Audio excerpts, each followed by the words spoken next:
आयना का ये फैसला सुन के कि अब वो हॉस्टल में रहेगी, हमदान बहुत परेशान हो जाता है क्योंकि वो नहीं चाहता था कि आयना अब ये घर छोड़ के जाए।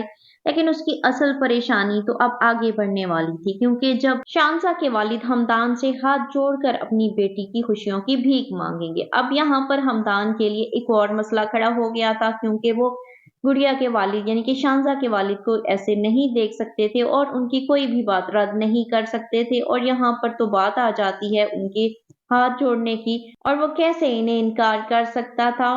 और इधर आयना भी सारी बातें सुन लेती है। उसे लगता है कि इस सारी परेशानी की वजह वही है, उसी की वजह से हमदान और उसकी फैमिली वाले परेशान हैं। तो उसे इनके लिए परेशानियां नहीं खड़ी करनी चाहिए, क्योंकि मुसीबत के टाइम में हमदान ने ही उसका साथ दिया था। वो हमदान से कहेगी कि तुम मेरी वजह से शांसा को इनकार मत करो, मैं हॉस्टल में चली जाऊंगी और तुम हमारे रिश्ते के बारे में शांसा को कुछ भी ना बताना।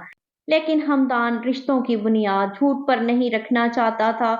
उसने साफ कह दिया है कि अगर शांजा को मेरी जिंदगी में शामिल होना है तो उससे मेरी जिंदगी की सारी हकीकत के बारे में भी मालूम होना चाहिए। मैं रिश्ते बनाने में और उन्हें निभाने में बहुत मुखलिस हूँ। और वो आईना से भी कहेगा कि तुम्हारे साथ मेरा जो रिश्ता है मैं उसे निभाने की पूरी कोशिश करूंगा, चाहे वो मेरी मर्जी के खिलाफ हुआ, लेकिन अब मैं इस रिश्ते को दिल से निभाऊंगा। और ये बात वो ऐसे ही नहीं कह रहा था, अब आईना उसकी जिंदगी का हिस्सा बन चुकी थी।